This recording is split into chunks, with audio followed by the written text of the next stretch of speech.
বাড়িতে মেহমান আসলে ঝটপট যদি কোনো মিষ্টি খাবার তৈরি করতে হয় বা কোনো ধরনের স্পেশাল ডেজার্ট তৈরি করতে হয়, আমার মনে হয় সাবুদানার পায়েস বা ফিরনিটা বেস্ট একটি রেসিপি। খুব সহজ আর অল্প সময়ে ঝটপট তৈরি করে নেওয়া যায়।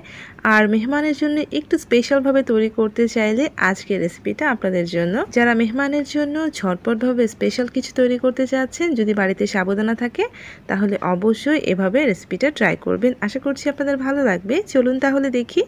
এখানে আমি সাবুদানা নিয়েছি, আমি একটু বড় সাইজের সাবুদানা নিয়েছি। আপনারা ছোট বড় যে কোনো ধরনের সাবুদানা দিয়ে এই পায়েসটা তৈরি করতে পারেন। এই সাবুদানাটাকে আমি ভালোভাবে ধুয়ে নিব। দুবারের মতো আমি পানি দিয়ে ভালোভাবে ধুয়ে নিচ্ছি। দুবার ধুয়ে নিলেই হয়ে যাবে। তারপর আমি পানি দিয়ে নিয়ে এসেছি। 10 থেকে 15 মিনিট এই পানির মধ্যে ভিজিয়ে রাখবো। এর মাঝে আমি চুলায় প্যান বসিয়ে দিয়েছি। তার মধ্যে আমি 1 টেবিল চামচ ঘি দিলাম আর তার মধ্যে দিয়ে দিচ্ছি কেটে রাখা কিছু বাদাম কুচি। এখানে কাজু বাদাম, কাঠবাদাম, কিশমিশ এগুলো রয়েছে। এই ঘিয়ের মধ্যে আমি এখন এই বাদামগুলোকে কিছুটা ভেজে নিব, হালকা বাদামি কালার করে ভেজে নিব। আর এই বাদামগুলো ভাজতে ভাজতে কিন্তু সাবুদানাটাও ভালোভাবে ভিজে যাবে। মানে সাবুদানাটাকে আপনি 10 থেকে 15 মিনিট ভিজিয়ে রাখবেন। আর বাদামগুলো দেখতে পাচ্ছেন হালকা বাদামি কালার হয়ে গিয়েছে। আর হালকা বাদামি কালার হলে এগুলোকে ঘি থেকে তুলে নিচ্ছি। বাকি ঘিটুকু কিন্তু থাকছে, এর মধ্যে আর কোনো কিছুই দিব না।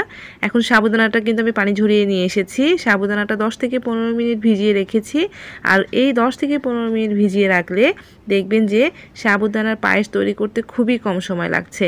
আমি এখন এই ঘিয়ের মধ্যে একটু মিক্সড করে নিচ্ছি। এটা আর ভেজে নিতে হবে না, জাস্ট একটু ঘিয়ের সাথে মিক্সড করে নিলাম। যেহেতু ভিজানো সাবুদানা, খুব বেশি আর ভাজার প্রয়োজন নেই।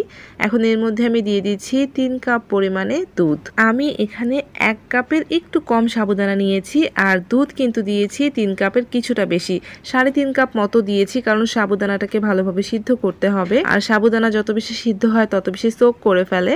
আর এই পর্যায়ে কিন্তু অনবরত নেড়ে চেড়ে দিতে হবে যাতে নিচে লেগে না যায়। এখন এর মধ্যে আমি 2টা সাদা এলাচ দিয়ে দিয়েছি আর সামান্য একটু জাফরান দিয়েছি।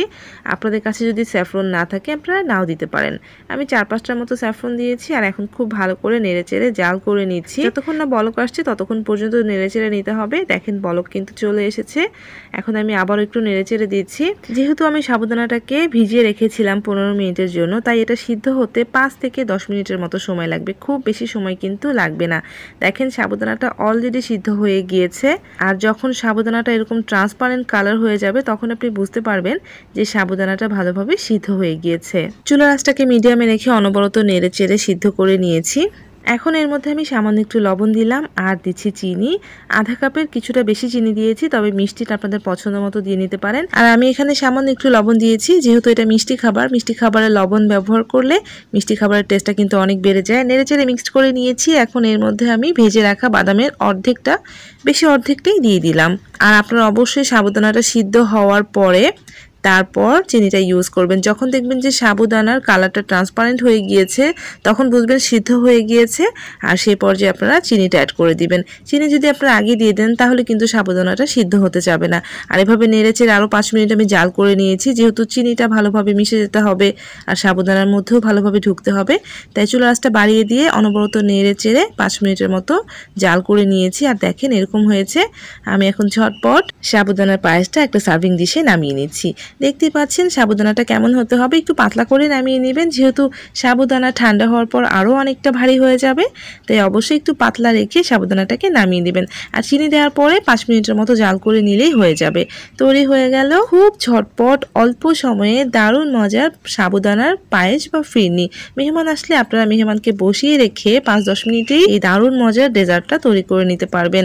আর এটা খেতে খুবই মজা। আপনারা জানেন সাবুদানার পায়েস খেতে অনেক বেশি মজা হয়। আর এটা যেহেতু আমি স্পেশালভাবে তৈরি করেছি, এটা খেতে আরও অনেক বেশি মজা হয়েছে।